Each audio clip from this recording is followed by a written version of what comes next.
It's late 7th century Europe, and it's the early modern period. Sounds like an oxymoron to me. Just look at all these modern figures. I mean, at least to them it's modern, but frankly, at least some of these should be brought back as trends.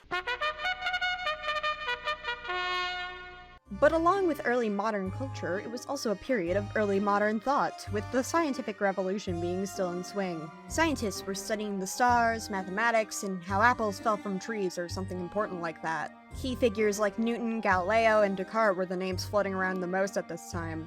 However, with their science, they were doing a lot of thinking. Things like, wow, these sciences are cool, but why? What do you mean, like, why? Like, why? Why do we exist? And with these sciences, how can we prove that we exist? I think you're thinking too hard about it, my cart. I mean, cogito ergo sum. You have a point. With the people talking about existence, a new line of thinking started to rise called Rationalism. Backing your beliefs with reason. This was citing your sources, but for thought instead of your essay. I think blank because blank is a fact was the new cool. Descartes is often cited as the father of modern rationalism and developed his scientific method by what's considered a fact of life and what isn't. At the same time, in a nearby island off the coast of Central Europe, Francis Bacon, a philosopher with the delicious name, was developing a similar line of thinking called empiricism, using people's built-upon sensory experiences as evidence for beliefs instead of innate ideas and tradition. With this newly acquired rationalism and his brother empiricism, suddenly there was a new age upon society. This was dubbed the Age of Enlightenment. What was that? I mean, it was still dark in here, so I thought some enlightenment would help brighten up the room a bit. Well, the whole Age of Enlightenment thing was a whole movement that spanned across politics, sociology, science, religion, among other things. I think focusing on just philosophy will be enough for one video. Namely, philosophers and some key beliefs. Sound good, Teach? I can't sit here and record all day. This script is 4 pages long. Enlightenment brought along a whole parade of different philosophers, following the path Descartes and Bacon started where reason was king. Having concrete evidence for why one theorizes what they think makes arguing against their point very difficult, and therefore strong. With that, let's see what the minds were brewing up with these new ingredients on the table. George Berkeley, a bishop from Ireland, was really interested in human vision and reality. Berkeley was not convinced that his eyes were working. In fact, he was convinced everyone's eyes weren't working. In his work, An Essay Towards a New Theory of Vision, he argues that there's no such thing as material substance, and said that everything is perceived by the mind. Things cannot exist without being perceived. How do you know that the chair you can touch and feel is real? Your senses in your head are merely creating a feeling that simulates a reaction of it existing. I like to think Berkeley had one dream where he felt like he was falling and wrote an entire essay over it. This part of his empiricism is very involved, but it also provided inspiration for later philosophers in the 20th century. David Hume was yet another empiricist, believing that causality cannot be justified rationally. Instead, it can be from a mental habit, being that our way of thinking can only be through our previous experiences. Hume was also a sentimentalist, who held his ethics based on emotion instead of a moral standpoint. Hume believed there were 2 types of ideas: simple ideas and complex ideas. A simple idea is a singular experience and impression of something or someone, like the color of an apple or what a guitar sounds like. A complex idea is the idea of all those experiences combined together to make a single idea of what something is. Your memory of apples being red, tasting sweet, and having a round and smooth shape are all experiences that make up your head when you think of an apple. But those complex ideas extend to imagination. You've never seen a real angel before, but you may have seen interpretations of an angel, a human with big feathery wings. Those are previous simple ideas that you've seen or heard of in real life combined together into something you may not have seen or heard of before. Immanuel Kant, however, was opposed to Hume's logic. For reasons that I can only imagine to be out of spite, Kant decided to isolate himself and refuse any attempt from his friends or family to get out of said isolation for 11 years to put Hume's logic to the test.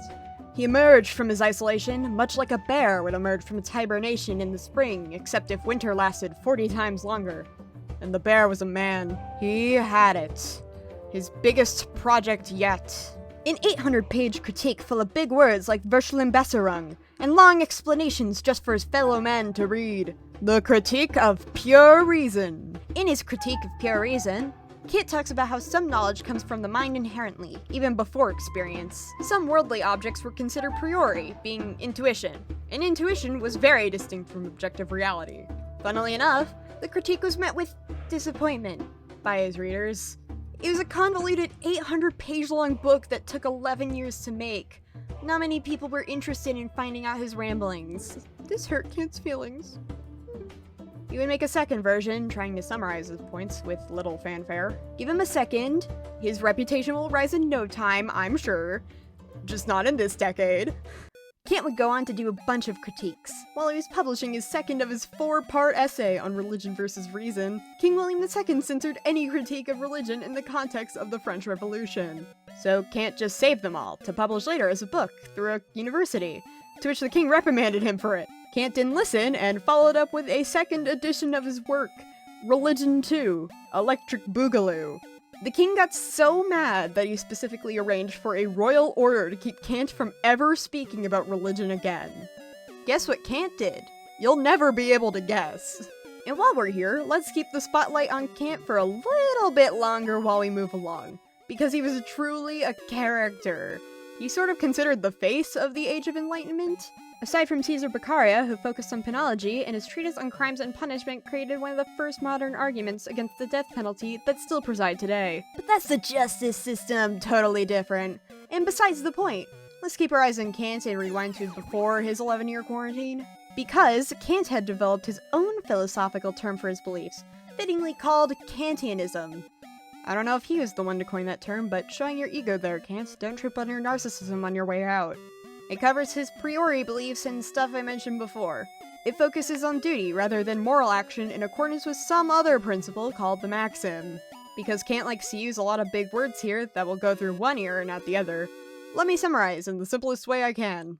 A maxim is a statement you will always follow. If you simplified the way you held responsibility into one rule like judge others based on their actions, not words, that would be your maxim. But what makes a maxim a good maxim? Well, the categorical imperative has got you covered.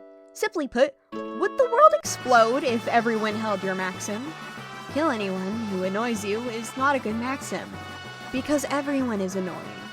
At some point, there will be no one left to die. Except maybe, like, Dolly Parton. You should always act according to your maxim as much as you can. Act in a way that you treat humanity not as a means to an end, but always end at the same time. Therefore, every rational person must act like their maxim is a universal law that applies to everyone. I don't think that's how people work, Kant, but I'll take your word for it. While developing his cool new system of ethics to follow, Skepticism was getting popular. People were starting to doubt their beliefs in order to form completely new ideas about life. Two camps here: people who deny all possibility of knowledge, and people who advocate for the suspension of judgment. Wait, but how is that different from the method of doubt? Shh, they're different terms for the same thing. Kant did not like this method of doubting everything that wasn't pure reason. And guess who is in the party of skeptics?